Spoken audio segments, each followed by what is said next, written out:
오늘 말씀의 제목을 한번 따라 하시겠습니까? 우리를 새롭게 하시려고 오신 예수 그리스도. 우리 땅에 오신 예수님은 어떻게 오셨을까? 우리를 새롭게 하시려고 오신 예수 그리스도. 이런 제목으로 말씀 은혜를 나누기를 원합니다. 오늘로 들어가는 첫 번째 질문이 있습니다. 크리스마스는 무슨 뜻일까요?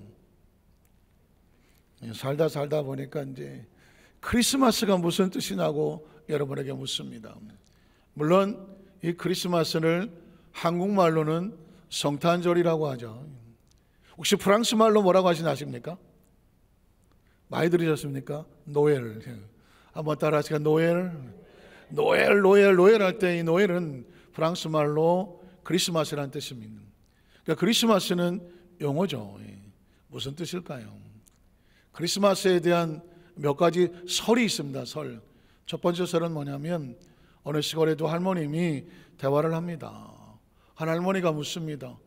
아니 왜 이렇게 많은 사람들이 교회를 가는 거야? 그랬더니 오늘이 무슨 말인지 몰라? 나 모르는데 오늘이 예수 그리스도가 탄생한 날이야. 그러니까 할머님이 오늘이 그날이 맞소? 그랬더니 그렇소 맞소? 한번 따라하세요. 그렇소 맞소? 이 그렇소 맞소가 이제 뭐가 됐다? 크리스마스가 됐다는 설이에요. 설. 어디 가서 이거라고 얘기하면 안 돼요. 설이에요.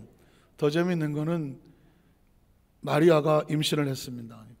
날 때가 됐는데 운동을 좀 시켜야 되겠다 생각해서 요셉이 마리아와 함께 숨바꼭질을 하기로 했습니다. 그래서 마리아가 잘 숨었습니다. 그런데 열심히 뒤뚱거리고 숨는 모습을 지켜보다가 요셉이 가만히 가서 이렇게 말합니다. 마리아, 그리 숨었수? 한번 따라하시니까 그리 숨었수? 그리 숨었수 하다 보니까 이게 그날 아이를 낳고 크리스마스가 됐다는 설이에요. 설. 이 크리스마스라고 하는 건 기억하시겠지만 크라이스트, 그리스도 메시아라는 그리스도가 마스라고 하는 것은 천주교에서는 미사라고 말을 하죠. 메스라고 하는 최대 예배를 말하는 거예요. 예수님의 그리스도의 탄생을 축하하는 최고의 예배, 이게 크리스마스예요. 그러니까 이 크리스마스는 우리에게 예수님이 과연 이 땅에 오셔서 우리를 구원하시러 오는 것이 맞소? 그럴 때 뭐라고 말해요? 그렇소 맞소. 그래서 그렇소 맞소가 되는 거고, 우리가 죄로 인하여 숨어 어쩔 줄 모르는 저와 여러분을 찾아오셔서 측은한 모습으로, 안타까운 모습으로 그리스모스, 저와 여러분에게 이렇게 찾아오셔서 이제는 안 숨어도 된다. 믿으십니까? 우리에게 이 새로운 비전과 꿈을 주러 오신 날이 뭐다? 크리스마스. 오늘 성탄절에 우리 함께 생각하고 싶은 것은 예수님께서 이 땅에 오신 의미가 무엇일까? 첫 번째는 뭐냐면 하나님이신 예수 그리스도의 모습입니다. 한번 따라하실까요? 예수님은 하나님이십니다. 하나님이십니다. 하나님이십니다. 크리스마스에 카드도 있고 추리도 있고 케이크도 있고 뭐 네온사인도 있고 장식도 있고 다 중요합니다. 그러나 기억하십시오. 크리스마스의 가장 강력한 메시지는 뭐냐? 예수는 하나님이시다. 예수는 하나님이십니다. 예수는 하나님이십니다. 이 땅에 뭐 아기 예수, 또 뭐 목자들, 또 무슨 유황과 모략감 여러 가지 많은 이벤트가 있겠지만 가장 강력한 핵심은 예수는 하나님이시다는 겁니다. 이 강력한 메시지가 마음속에 있지 않으면 나머지는 다 데코레이션, 장식에 불과해요. 저와 여러분이 성탄절을 맞이하여 마음속에 강력한 신앙 고백이 있기를 소원합니다. 예수는 하나님이십니다. 오늘 성경은 우리에게 그렇게 선포합니다. 작은 첫 번째를 보면 말씀이신 예수 그리스도, 그는 누구다? 창조주 하나님이시라는 것입니다. 요한복음 1장은 이렇게 시작합니다. 태초에. 저는 개인적으로 태초란 단어가 나오면 심장이 벌렁벌렁합니다. 창세기 1장도 태초에 하나님이 천지를 창조하셨다는, 태초란 단어는 이 우주라는 존재가, 이 땅에 존재하는 모든 존재가 처음 출발하기 전입니다. 여러분 생각해 보십시오.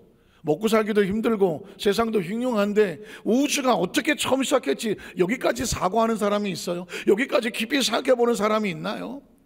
살다 보니까 그렇게 살다 그렇게 가는 것처럼 생각하잖아요. 성경은 우리에게 도전합니다. 태초 시간이 처음 출발하고 공간이 처음 출발하던 우주 만물이 존재하기 이전에 처음은 어떻게 시작했을까?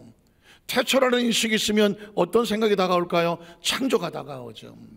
이 땅에 존재하는 모든 것들은 창조주가 있어야 되잖아요. 창조주가 없는데 어떻게 피조가 있습니까? 만물이 있습니까? 이 크리스마스는 가장 강력한 태초에 창조주가 있었다.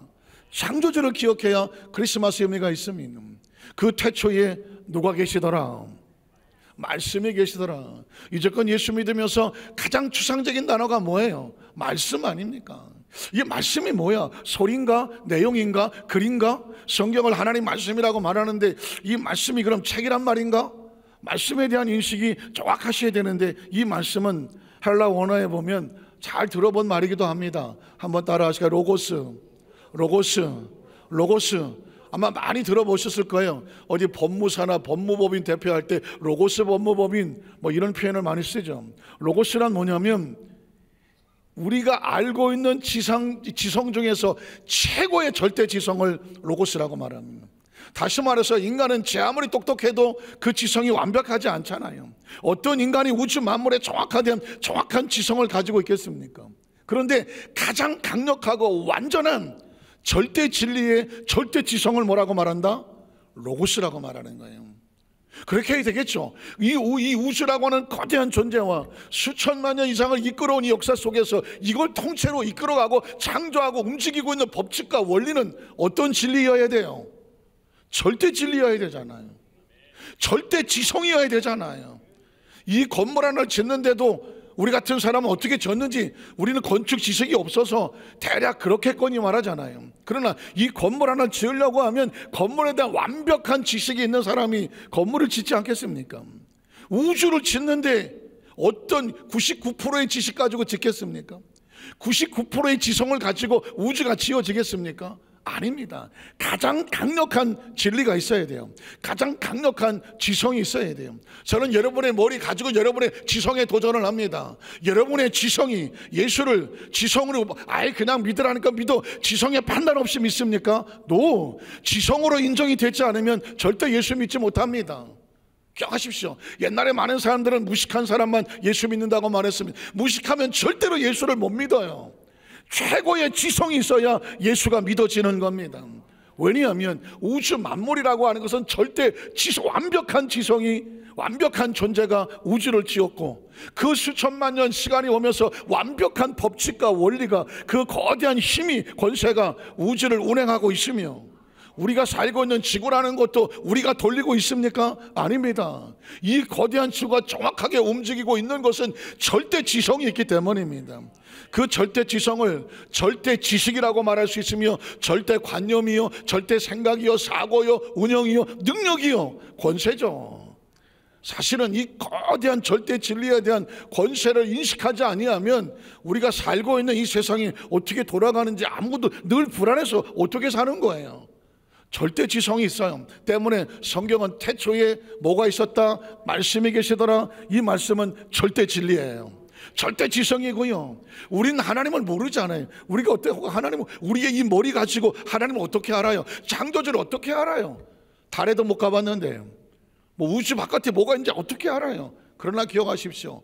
그 하나님께서 우리에게 하나님의 세계와 지성을 열어주시는 것이 뭐냐? 하나님의 말씀인 거예요. 하나님 말씀 외에는 하나님을 알 수가 없어요. 그걸 우리 머릿속에 인식하기 위해서 헬라 원어는 로고스라는 단어를 썼고 로고스라는 단어를 우리 한국말로 번역을 하려니까 어떻게 하면 이해가 되겠어? 그래서 나온 말씀, 그 표현이 뭐냐? 말씀이라고 말하는 거예요. 한번 따라 하실게요. 말씀을 말할 때는 하나님 위에서 나온 말씀이니까 절대자 입에서 난 말이니까 하나님 말씀은 절대 진리가 돼야 되죠. 절대 지성이 되고요. 그 말씀을 지키려니까 절대 권세가 있어야 되고 능력이 있어야 되고 파워가 있어야 되는 거예요. 태초라는 단어를 존재하게 말하면 절대 지성이 있었다. 그 절대 지성을 말씀이라고 말한다. 이제 머릿속에 의식 속에 하나님의 말씀이란 단어가 나오면 책으로 보지 마시고 글로 생각하지 마시고 말씀이란 단어가 나오면 가장 강력한 최고의 지성, 하나님의 능력으로 생각하십시오. 그 말씀이 어떻게 하느냐? 하나님과 함께 계셨다. 하나님이란 존재가 어떻게 생각하십니까? 여러분의 머릿속에 하나님 어떻게 생각이 드세요? 하나님 하면 어떻게 떠올려요? 마치 거대한 한 10m짜리 우상으로 떠올립니까? 무슨 그리스 로마 신화에 무슨 구름을 타고 다니고 이렇게 들리십니까? 하나님이란 존재는 눈의 형상으로 보이지 아니하고 귀에 들리지 않지만 최고의 지성이라고 생각하셔야 돼요. 최고의 완벽한 능력, 완벽한 기획과 법칙과 원리를 가지고 이끌어 가시는 그 절대자, 이게 인식이 있어야 저와 여러분이 평안하지 않아요? 왜? 우리는 누가 만들었어요? 그 절대자가 만들었잖아요. 그래서 편안하게 하나님 믿고 의지하고 매일매일이 감사한 것은 그 절대자가 나를 안고 품고 오셔서 여기 와 있으니 우린 절대자 하나님을 믿습니다. 그래야 매일매일이 지구가 어떻게 뺑뺑 도는지도 모르고 태양이 어떻게 돌고 타고 있는지도 모르고 달이 어떤지도 모르고 내일은 어떤 일이 벌어질지도 모르겠지만 그 절대자의 법칙 안에 있으면 가장 평안하고 안전한 것을 믿습니다. 이게 신앙이잖아요. 자, 그 절대자 말씀 하나님과 함께 계셨으니 그래서 말씀을 뭐라고 말해요? 하나님이라고 말하는 거예요. 우리에게 하나님을 어떻게 설명하냐고요. 여러분, 갓난아기한테 하나님이라고 어떻게 설명을 해요? 우리의 이 짧은 지식을 가지고, 짧은 지성을 가지고 하나님을 어떻게 인식하느냐고요. 하나님을 알려주시는 수밖에 없는데, 그래서 표현하는 게 뭐예요? 말씀이야. 하나님은 곧 뭐다? 말씀이야. 그 말씀이 로고스야. 절대 진리야. 절대 지성이야. 절대 능리야. 절대 권사야. 절대자야. 이게 하나님이에요. 자, 2절에 보면 그래서 그가 누구예요? 절대 진리예요. 절대 지성이고 로고스고 말씀인 거예요. 말씀이 태초에 누가 함께 계셨다? 하나님과 함께 계셨다. 그 절대 진리와 지성은 하나님 안에 있고 하나님과 같이 있기 때문에 하나님일 수밖에 없다. 하나님과 함께 계셨고, 그 다음 절에 보면 만물은 당연히 누구로 말미암아 지어졌어요? 절대 진리로 지은 거죠. 만물을 하나님의 손으로 이렇게 꾹짝꾹짝 했다고 혹시 생각할 수 있겠나요? 아니에요. 이 건물을 짓기 전에 이 건물을 짓는 사람은 자기 머릿속에 설계도가 있는 거예요. 설계도뿐만 아니라 어떻게 머릿속에 다 있는 거예요. 그래서 그것이 그대로 바깥으로 나오는 게 건물이에요. 우주도 마찬가지입니다. 하나님의 정확한 지식과 지성 속에 온전한 설계도가 있고 법칙이 있고 운영의 능력과 힘이 있었고, 그것을 바깥으로 끄집어 던져내는 게 뭐예요? 하나님이 가라사대잖아요. 하나님 안에 있는 게 바깥으로 튀어나와서 실제로 존재하는 게 3차원의 이 우주잖아요. 그래서 만물은 누구로 말미암아 지어졌어요? 말씀으로 말미암아, 절대 지성으로 말미암아, 절대 진리로 말미암아, 하나님으로 말미암아 어떻게 됐다? 지어졌다, 존재되었다는 것이죠. 이 땅에 존재된 것이 어떤 거 하나도 이 말씀의 정확한 지성과 진리와 하나님의 말씀에 의해 된 것이 있다 없다? 없죠. 만에 하나 법칙이 바깥으로 어떻게 존재할 수도 없겠지만 존재해봤자 죽은 자와 같아요. 왜냐하면 절대 진리 안에서 운영이 돼야, 법칙 안에 운영해야 안전하거든. 그 바깥으로 튀어나가면 못 살죠. 저와 여러분도 이 지구의 안에 있을 때 안전하죠. 대기권 안에 있을 때 안전하죠. 아, 난 지구가 너무 좁아, 화성 가서 살래. 가봐요. 어떻게 살 것 같아요? 못 살잖아요. 왜? 하나님의 법칙이, 생명 법칙도 절대 진리거든요. 그 법칙 안에 있을 때만 우리는 안전하단 말입니다. 오늘 성경은 우리에게 이걸 말씀하고 성탄절을 맞이해서 저는 여러분의 지성에, 여러분의 감정에, 여러분의 생각에 하나님이란 존재가 어떻게 인식되고 있는지 이걸 도전하는 거예요. 크리스마스는 아기 예수가 탄생하셨네, 기쁘다 구주 오셨네, 내일은 잊어버리는 존재가 아니에요. 지금 저와 여러분의 머릿속에, 의식 속에 하나님이란 존재가 정확하게 인식이 돼야 비로소 크리스마스예요. 그 다음 절을 계속 이어보겠습니다. 생명이신 예수 그리스도는 어둠을 밝히는 빛이 된다. 성경 속에 생명이라는 단어도 추상적이고 빛이라는 단어도 추상적이야. 그러니까 성경을 읽으면서도 생명이 있다, 그냥 예수님이 생명이래, 빛이 나왔으니까 빛이야. 저는 성경을 절대로 그렇게 추상적으로 읽고 싶지 않아요. 여의도 수만사께서는 머릿속에, 의식 속에 단어 하나에 대한 정확한 근거를 대야 돼. 예수가 왜 생명인가? 예수가 왜 빛인가? 말씀 안에서 근거를 댑니다. 4절 보니까 그 안에, 그가 뭐예요? 말씀이죠. 로고스예요. 절대 진리예요. 우주를 만든 정확한 지식과 절대예요. 그 절대 로고스 안에 뭐가 있습니까? 생명이 있다고 말했습니다. 생명은 어디 있어야 안전합니까? 생명은 창조주 안에 있어야 안전합니다. 동일하십니까? 생명이 창조주 바깥으로 튀어나가면 생명은 잃어버린 생명이 죽은 생명이에요. 그러니까 절대 진리 안에 있을 때 생명은 안전한 거예요. 그 절대 진리 안에 생명의 원천이 있고 생명이 있었고, 자, 이 원천적인 생명은 뭐예요? 사람들의 빛이에요. 자, 이 절대 진리를 잃어버린 삶 속엔 어둠이죠. 빛이 없어요. 진리가 없어요. 그러면 어둠에는 뭐가 있어야 돼요? 빛이 있어야 되고요. 절대 진리가 없는 삶 속에는 진리가 있어야 돼요. 그래서 예수님의 탄생의 의미를 이렇게 설명하는 거예요. 절대 생명을 가진 예수 그리스도, 이 생명은 사람들을 구원하는 빛이다. 생명도, 죽은 자에게는 생명이 진리고, 그리고 어둠이 있는 자에게는 빛이 진리예요. 그러니까 다시 말해서 생명도 진리고 빛도 진리를 말하는 것입니다. 계속 5절을 봅니다. 성경에 빛이 어둠에 비칩니다. 빛이 어둠에 왔다는 얘기는 절대 진리와 절대 이성과 절대 지성이 이 인간을 어둠을 찾아온 거죠. 성육신은 다른 의미가 아니에요. 빛이 어둠을 찾아오는 것입니다. 어두운 세상에 빛으로 오신 예수여 찬양도 하잖아요. 빛을, 절대 진리를 잃어버린 이 세상 가운데 빛의 원천이 되고 생명 원천이 되는 예수가 이 땅에 찾아와 주시는 사건이 크리스마스예요. 이벤트가 아니에요. 무슨 파티가 아니에요. 크리스마스 성탄 예배 드리고 돌아가서 잊어버리는 게 아니에요. 날마다 내 안에 크리스천, 내 마음에 성탄절이 돼야 돼요. 예수의 빛이 들어와 있어야 되고 생명이 들어와 있어야 돼요. 그런데 그 빛이 어둠에 왔지만 다 깨닫지는 못해요.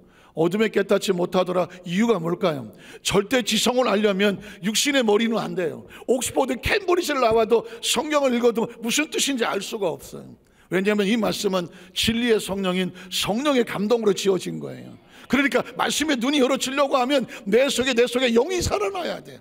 영이 살아나야 말씀이 영안이 열려서 말씀이 보여지는 거예요.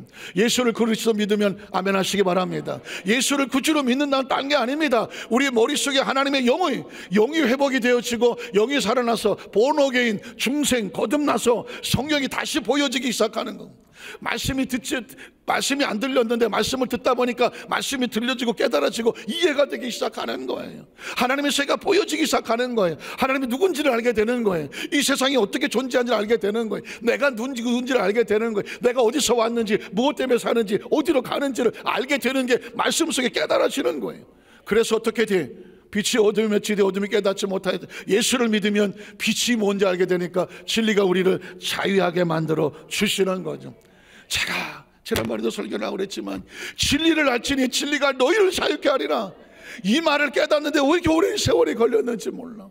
진리라는 단어가 너무 추상적이니까 진리가 뭘까? 진리가 생명이었어. 진리가 빛이었어. 진리가 말씀이었어. 진리가 절대 이성, 절대 지성 로고스였어. 그 로고스는 하나님이었어. 하나님 말씀 우리 가운데 오셔서 우리 영안을 열어주시는 게 그게 진리였어. 그러니까 그 진리를 알아야 비로소 생명이 안전하고 어둠이 벗겨져 나가고 편안하고 자유할 수가 있어. 왜냐하면 그가 나를 진리 안에서 자유케 하기 때문이죠. 성탄절은 다른 게 아닙니다. 진리가 내 안에 와서 나를 자유케 하는 축복의 사건이 성탄절이에요. 두 번째는 뭐냐면 자기 땅에 오신 예수 그리스도, 그 진리가 우리 가운데 오시는데 무슨 이유로 왔을까? 자기 소유의 자기 땅에 자기 백성에 오시는 겁니다. 죄로 인한 어둠에 빛으로 오신 예수님의 모습을 보겠습니다. 9절에 보니까 참빛하죠. 여러분 성경을 읽다가 보면 이 추상적인 단어 어떻게 생각할까? 자, 빛은 빛인데 또 참빛은 뭐야? 무슨 기름이 있는데 참기름이 있고 뭐가 있다고 하는 것처럼 참빛은 뭘까요? 여기서 말하는 참빛은 딴 게 아닙니다. 빛이라고 하니까 이게 천장에 붙어있는 빛, 추리에 붙어있는 이런 빛, 이런 빛은 아깝지만 제가 아까 말씀드렸잖아요. 말씀이 로고스가 그 안에 생명이 있고 그 생명은 어둠인 삶 비치면 빛이라고 말했습니다. 그러니까 이 참빛이라는 것은 절대 진리를 말하는 거예요. 오늘 저와 여러분의 삶 현장 가운데 왜 내 인생이 이럴까? 나는 누굴까? 난 뭐 때문에 사나? 지금까지 살고 있는 내 생각은 지금 뭘 생각해야 되나? 수없이 많은 모든 인류의 문제들을 정확하게 해줄 수 있는 것은 절대 진리밖에 없어요. 이 사람 찾아가면 이 말하고 저 사람 찾아가면 저 말하고 이건 다 상대적인 진리예요. 때로는 비진리고 비본질이에요. 예수님께서 우리에게 선포하는 겁니다. 예수님만이 참 빛이고 참 생명이고 참 진리이다라고 말씀하는 거예요. 그 예수는 인격적으로 생각하지만 어디 가서 예수의 형상을 놓고 거기에 피는 거 아니에요. 예수의 성화를 놓고 눈물을 흘리면서 예수님 하는 거 아니에요. 예수의 생각과 사고와 의식이 그 말씀이 내 속에 들어와서 나로 예수의 보는 것을 같이 보게 하고 예수의 인식을 같이 갖게 하고 깨닫게 하는 거예요. 그래서 그전 내가 학교에서 배운 대로 살고 뭐 부모가 가르쳐주는 누가 와서 주소 들은 대로 살았는데 그렇게 사는 것이 아니라 성경이 내 안에 들어와서 말씀이 나를 이끌고 살아갈 때 비로소 내가 진리 안에 사는 거거든. 그래야 매일매일이 내가 선택해놓고도 안전하고 내가 정해놓고도 안전하고 내가 애를 쓰고 나가도 그게 안전한 게 뭘까? 말씀이 나를 보호하기 때문이죠. 그거를 어두운 세상에는 빛이라고 말하는 거죠. 참빛과 세상에 와서 각 사람에게 비추는 빛이 있었다. 예수는 빛처럼 이 땅에 왔다. 그 다음 절에 보면 10절에 그 예수가 빛이 오는 것은 자기 땅에 왔기 때문이다. 그러면 10절에 보면 이렇게 말합니다. 그가 누구예요? 아까 처음에 말씀이라고 말했고 그 안에 생명이 있다고 말했고 그 생명이 사람들의 빛을 비췄다고 말했고 그 빛 중에서 참빛이 세상에 왔다고 말하고 있잖아요. 제가 그전에 여러분 지금도 여러분에게 그런 면을 쓰지만 이 땅에 삶을 사는 건 두 가지 차원이라고 말하잖아요. 3차원의 세계가 있고 4차원의 세계가 있습니다. 창조 이전은 4차원의 세계, 시간과 공간이 없는 지배 안 받는, 사람은 육신을 떠날 때 4차원으로 가잖아요. 그런데 그가 누구예요? 절대 진리는 3차원의 지배를 받지 않습니다. 그런데 그가 세상에 왔어. 세상은 뭐예요? 지금 우리가 사는 세상이야. 시간과 공간의 제한을 받는 곳이에요. 3차원이 4차원의 3차원을 뚫고 들어왔어요. 그가 세상에 계신다. 이걸 뭐라고 말해요? 인카네이션이라고 말해요. 성육신이라고 말해요. 이 크리스마스는 성육신이거든요. 하나님이 거룩한 존재가 이 시간을 뚫고 공간을 뚫고 육체 가운데 들어왔다는 것입니다. 이걸 인카네이션이라고 말하는데 제가 수도 없이 말하지만 인은 뭐예요? 영어로 안으로 들어왔다는 것입니다. 카네이션은 뭐예요? 카니발에서 왔어요. 카니발은 육체, 사육체라는 뜻입니다. 그러니까 하나님이란 거대한 존재가 인간의 육체 가운데 들어와서 같이 계시는 것을 성육신, 인카네이션, 그리고 또 다른 표현으로 그가 세상에 와 계셨다. 그런데 세상은 뭐예요? 어둠의 세상, 진리가 없는 세상, 그리고 빛이 없는 세상. 그런 말미암아 지은 바 됐지만 세상이 그를 알아요, 몰라요? 알지 못해요. 아까도 말씀드렸습니다. 시각이 없는 사람은 빛을 보지 못해요. 청각이 없는 사람은 귀가 들리질 않아요. 언어 감각이 없으면 말을 할 수가 없어요. 하나님을 알려면, 그를 알려고 하면 우리 안에 영적인 감각이 있어야 돼요. 그런데 영적인 감각을 깨우는 것이 예수예요. 예수를 믿는 자마다 멸망하자 영생을 얻게 하신다. 예수를 믿음으로 말미암아 거듭난다, 본어게인한다, 다시 태어난다는 얘기는 뭐냐면 내 속에 하나님 형상과 모양을 달면 내 영이 다시 사는 거예요. 예수님을 구주로 믿으시면 아멘 하시기 바랍니다. 예수를 구주로 믿게 하는 것은 내 지성이 아니에요. 내 경험이 아니고요, 내 속에 살게 하시는 내 영이 하나님의 성령의 감동을 받아서 고백하게 하는 거예요. 그래서 묻는 거예요. 예수를 구주로 믿으시면 아멘 하십니다. 믿는 건 뭐냐면 당신은 육의 사람이 아니라 영의 사람입니다. 하나님의 자녀입니다. 이걸 인식하시라고 자꾸 믿는 거예요. 그래서 세상은 알지 못하지만 예수를 믿는 사람들은 어떻게 되는가 알게 되는 것이죠. 자기 땅에 왔다고. 자, 사실은 크리스마스라고 다시 말을 쓰지 않아도, 뭐 성육신 말을 쓰지 않아도 그가 세상에 계셨고 자기 땅에 오매 이야기는 뭐예요? 4차원의 영이신 하나님이 육신이 이 땅에 와 있다는 것입니다. 그런데 자기 백성이 영접하지를 않았다. 유대인들은 영접해야 마땅한 사람들, 율법을 가지고 있는 사람들인데 영접하지를 않았습니다. 이유가 뭘까요? 말씀은 바깥에 있다고 살리지 않아요. 그 말씀은 내 속에 들어와서 나를 지배하고 통제하고 알게 해야 비로소 말씀을 알아요. 제가 이따가도 말씀드리겠지만 하나님 말씀은 성경책을 끼고 다닌다고 무슨 능력이 생기지 않아요. 이 말씀을 뭐 여기다 꼈다고 해서 뭐 거룩해지지 않아요. 이러고 다닌다고 해서 뭐 신령해지지 않아요. 말씀은 반드시 내 의식과 사고 속에 들어와서 말씀이 나를 지배하고 통제하고 다스리게 해야 돼요.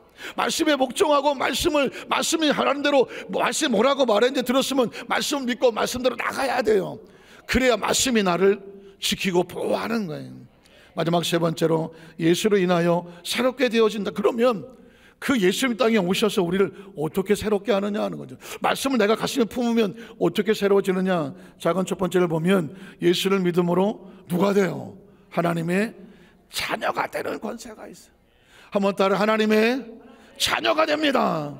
아마 어떤 분은 아니 목사님 저는 요한복음 1장 12절 수도 없이 읽어서요, 아 예수 믿고 하나님의 자녀 권세 주신다 너무 잘 알아요. 여러분 성경은 아는 걸로 끝나봐야 의미가 없어요. 내가 하나님의 자녀다라는 확실한 인식이 있어야 돼요. 한번 따라 나는 예수 그리스도 안에서 하나님의 자녀가 되었습니다. 자녀가 되었습니다. 자녀는 누굴 닮아요? 옆집 아줌마? 누굴 닮아요? 아버지를 닮고 엄마를 닮아요. 부모를 닮아요. 하나님의 자녀는요, 하는 행동이 누굴 닮아야 돼요? 하나님을 닮아야 돼요. 아버지를 닮아야 돼요. 그러려면 그가 무슨 생각을 하는지, 그가 무엇을 원하는지, 그가 가르치는 것이 무엇인지 그게 어디 있어야 돼요? 마음속에 있어야 돼요. 마음속에 돼요. 그래야 내가 하나님을 닮아갈 수가 있어요. 그러니까 우리가 하나님을 닮아갈 수 있는 권세를 주시고, 닮아가면 하나님 역사가 우리 가운데 나타내는 권세와 파워가 나타나요. 그걸 하나님의 자녀가 되는 권세라고 말해요. 12절 보면 이렇게 말합니다. 영접하는 자요. 무엇을 영접합니까?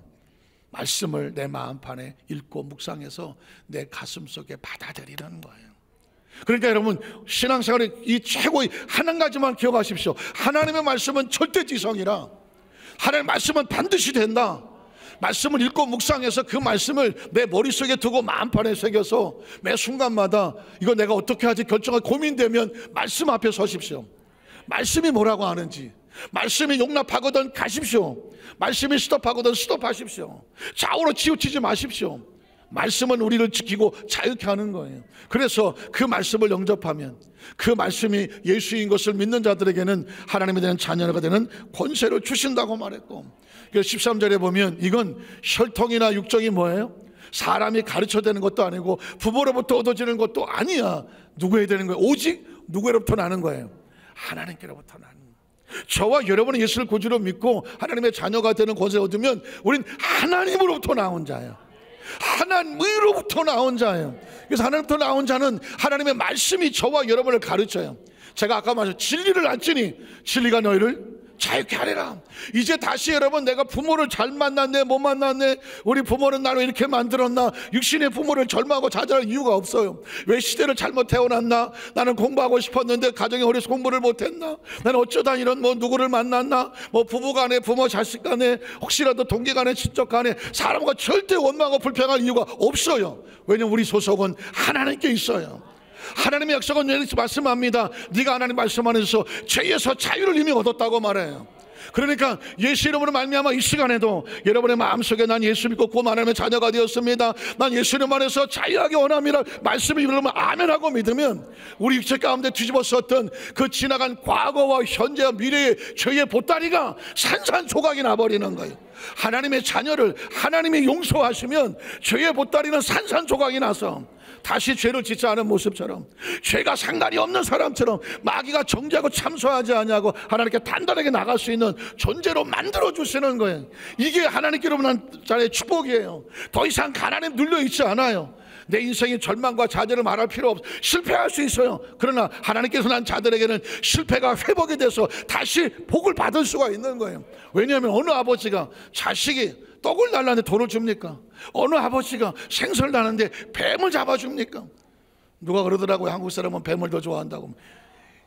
성경은 그렇게 말해요. 너희 아버지는 너 영혼이 잘됨같이 범사가 형통하고 강건하기를 원한다고 말씀하세요. 저와 여러분의 형편 처지에 상관없어요. 그가 원하시는 거예요. 왜? 하나님께로부터 났기 때문이에요. 여러분 이 시간 말씀을 듣는 가운데도 여러분 말씀 듣는 가운데도 치유를 기대하십시오. 우리 육체 가운데 하나님 말씀은 생명이에요. 아까 절대 진리라고 말했죠. 절대 빛이라고 말했고 생명이라고 말했습니다. 말씀이 생명 선포가 되어지면 우리 몸에는 생명의 파장이 흐르게 되어 있어요. 영혼의 질병의 고침을 받고 영적인 감이 떨어져 나가고 마음의 우울증과 절망과 좌절과 불안과 초조가 예수 이름으로 떨어져 나가고 마치 말씀이 빛이 되시니까 어둠이 사라진다고 그랬잖아요. 육체 가운데도 이 시간에 하나님의 치유 역사가 나타나고 있어요. 예수 이름으로 말씀이 여러분을 치유하고 있는 거예요. 여러분이 말씀을 믿고 영접하고 받아들이면 하나님의 자녀가 되는 권세를 주고 하나님께로부터 난자가 된다고 말하죠. 사실 성경 구절은요, 하나만 붙잡고도 정말 얼마든지 말씀을 파고 들어가면 그 말씀이 말씀을 하게 만드는 거거든. 그 다음 절 한번 보겠습니다. 14절을 보면 정말 오늘 말씀의 키워드가 나와요. 말씀이신 예수 그리스도와 함께하는 우리의 모습으로 새로워진다. 14절을 보면 말씀이 육신이 되어요. 한번 따라하시고, 말씀이 육신이 되어. 말씀이 육신이 되어. 말씀은 뭐예요? 아까 말씀드린 말씀이 뭐예요? 로고스, 생명, 빛, 참빛, 우리로 하나님 자녀가 되는 권세, 바로 절대 진리예요. 근데 절대 진리가 우리 가운데 와서 있어지기 위해서 뭘 입었어요? 육신을 입었어. 육신의 몸을, 우리와 같은 육신의 몸을 입고 이 땅에 와 같이 있어 주시는 거예요. 그래서 이걸 크리스마스라고 말하고 성탄절이라고 말해. 저는 성탄절이 두려워요. 왜냐하면 오늘 기쁘다고 오셨네, 성탄절이에요. 내일만 지나면 까맣게 잊어버려. 왜? 이벤트니까, 절기니까. 크리스마스 카드 오늘 지나면 아무 의미가 없으니까. 사람들의 의식 속에 사고 속에 이 절기로 끝나버리니까. 더 무서운 것은 연말 연시에 있어서 그전에 NHK의 그 방송에 하는 걸 수십 년 전에 봤는데 잊어지지도 않아. 수많은 사람이 신주쿠 거리에 나와서 막 청년들이 좋아하고 춤을 추고 그래. NHK 방송 카메라 기자가 크리스마스가 뭔지 아느냐고 물었더니 그 젊은 청년이 아주 자신 있게 와까리마생 그랬더니, 와,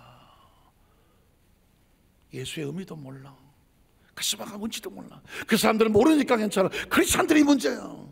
크리스찬들이 내일 지나고 나면 크리스마스가 언제 지나가는지 모른다고 하면 이것처럼 무서운 신앙은 없는 거예요. 말씀이 육신했다는 얘기는 매일 매 순간이에요. 매일 매 순간. 여러분 기억하십시오. 예수님 말씀 육신에 우리 가운데 거하시면 우리가 그 영광을 보니까 어때요? 아버지 독생자의 영광의 은혜와 진리가 충만하더라. 이건 예수님에 대한 말씀이지만 이 크리스마스에 이 말씀이 선포되면 이젠 우리 말씀이 되어야 돼요. 자, 저와 여러분도 육신이에요. 우리 가운데 말씀이 들어와야 돼. 말씀이 뭐예요? 절대 지성, 절대 진리, 로고스. 예수를 구주로 믿는다는 얘기는 하나님의 절대 말씀을 내 안에 받아들인다는 거예요. 내 안에 믿습니다. 내 말이 너희 안에 거하고 너희가 내 안에 거하면 너희가 무엇인지 원하는 대로 구해라. 그럼 이루어 주실 것이다. 우리의 힘이 아니에요. 우리의 믿음이 아니에요. 그 절대 진리가, 우주를 창조한 절대 진리가 우리 안에 돌아오시면 우리의 삶을 최고의 축복의 통로로 만들어 주시는 거예요. 그러니까 이 성탄절은 25일로 끝나면 안 되는 거예요. 매일 매 순간마다 아침에 일어나면 하나님, 내 육체 가운데 하나님 말씀의 절대 진리가 들어와서 말씀을 붙잡습니다. 말씀대로 살겠습니다. 말씀을 믿습니다. 말씀이 역사하여 주시옵소서. 그래서 이제는 우리 머리로 살지 않냐고, 경험으로 살지 않냐고, 내 안에 누가 살아야 돼? 말씀이 살아야지. 절대 진리가 살아야지. 그래야 우리의 삶이 어떻다고요? 자유하죠. 예수님은 종교의 대상이 아니에요. 예수님은 여기 있다 저기 있다 하고 어디 찾아가서 거기 앞에서 물이 없는 게 아니에요. 예수님은 절대 진리일 뿐이에요. 절대 진리를 가슴에 끌어안고 우리가 예수를 믿습니다, 말씀을 믿습니다 하고 말씀 앞에서 내 삶을 맡기면 그 말씀이 저와 여러분을 자유케 하고 안전하게 하고 보호하는 거예요. 성경은 계속 이어집니다. 3장 10절에 보면 그걸 알게 되면 요한복음 3장 16절을 깨닫게 됩니다. 하나님이 세상을, 이 빛을 잃어버리고 진리를 잃어버리고 에덴에 속한 아담과 하와처럼 정처 없이 헤매고 있는 인생을 어떻게 여기셔서 사랑하시고 불쌍하고 긍휼히 여기셔서, 아이고 그리스모스 기억하십니까? 다 숨고 다녔던 우리를 찾아오셔서 뭘 주셔요? 독생자 예수 그리스도. 독생자라고 했더니 무슨 뭐 사람의 형상이나, 물론 그렇게 보여요. 그러나 절대 진리예요.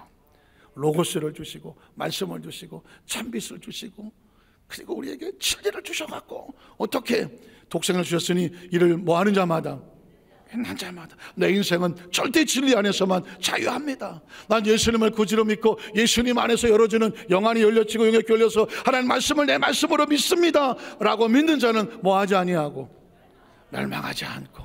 왜? 말씀 안으로 들어왔기 때문에. 그 다음에 어떻게 된다? 영생을 얻게 하려 하심이라. 영생이 뭐예요? 영원한 생명 안에 거하는 자에게 절대 진리가 보호하는 생명이 영생이에요. 절대 진리가 보호하는. 제가 이 말씀을 정리하려고 하면서 제가 이런 생각을 했어요.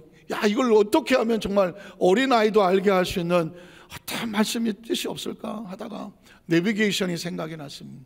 많은 사람들은 내비게이션을 들고 어떻게 합니까? 만약에 1,000만 원짜리 내비게이션이 있다, 아니 1억짜리가 있다, 이렇게 말할 거예요. 야, 나한테 1억짜리 내비게이션이 있어. 그러면 와, 대단하다. 1억짜리 내비게이션이 필요합니까? 필요하지 않습니까? 있으면 좋지 뭐. 있으면 좋지. 그러나 1억짜리 내비게이션을 들고 봤자 아무 쓸모 없어요. 어떤 사람은 야, 나 이 내비게이션 갖고 다닌 지가 지금 50년째야. 이거 역사와 전통이 있어. 50년 된 내비게이션 뭐 필요 있어요? 필요 없어요? 있으면 좋지 뭐. 골동품으로라도 바라면. 그러나 내비게이션은 1억짜리도 의미 없고 50년 된 것도 의미 없어요. 내비게이션이 필요하려면 눌러야 돼. 열어야 된다고요.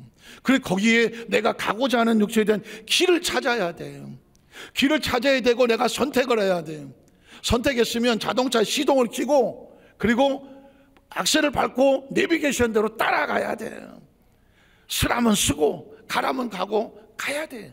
그러면 그 마지막에 거기가 생명이 있는 곳이라고 하면 그 비로소 거기 가면 뭘 얻게 됩니까? 생명을 얻게 돼요. 그 내비게이션이 길이 되고 진리가 되고 생명이 되는 거예요. 예수님은 이 땅에 오신 목적은 뭐냐? 천국을 가는 내비게이션으로 오신 거예요. 예수를 손에 쥐고 봤어요. 의미 없어요. 예수를 뭐 장식적으로 입고 다녀도 의미 없어요. 하나님의 말씀은 반드시, 말씀을 내 안에 믿어서 내 안에 예수가 있다, 예수는 진리다, 절대 생명이다, 말씀을 붙잡고 매 순간 말씀이 시키는 대로 가야 돼요. 쓰라고 그러면 쓰고 절대 벗어나면 안 돼요. 가라고 그러면 가고 그 말씀대로 가야 돼요. 그러면 시간이 지나면 어디 가 있어요? 목적지에 가 있어요. 내비게이션만 잘 찍고 잘 따라가면 시간이 걸릴 뿐이지 우리 이미 목적지에 도착해 있는 거예요. 마찬가지예요. 천국도 마찬가지예요. 예수 그리스도는 내비게이션을 가슴에 품고 하고 말씀과 함께 가고 서고 안전하게 따라가면 이미 저와 여러분은 천국에 들어가 있는 거예요. 믿으십니까? 천국에 이미 들어가 있는 거예요. 가는 동안에 시간이 걸릴 뿐이에요. 그 시간을 수명이라고 말하고 사명이라고 말하는 건, 천국 가는 그날까지 매 순간마다 분초마다 아, 오늘 목사님 말씀이 그랬고 성경이 그랬고, 그렇다면 말씀을 끌어가고 난 어떻게 생각하는가 생각하고 사고하고 묵상하고, 말씀이 가라고 하면 가고, 아 이거 아닌데 쓰라고 하면 쓰고, 성령의 감동을 주시는 데 따라서 성령의 감동을 어긋나지 말고, 내가 하고 싶은 대로 절대 하지 말고, 좌로나 우로나 치우치지 말고 말씀 붙잡고 가십시오. 그게 나를 살리고 내 아내와 내 남편을 살리고 내 부모와 내 자식을 살리고 내 삶을 살리는 축복의 길이 됩니다. 성탄절은 이벤트가 아니라 생명이 선포되는 날이고 생명을 붙잡는 날입니다. 이 은혜가 함께 하시기를 주의 이름으로 축원합니다. 축원합니다. 기도하겠습니다. 하나님 아버지,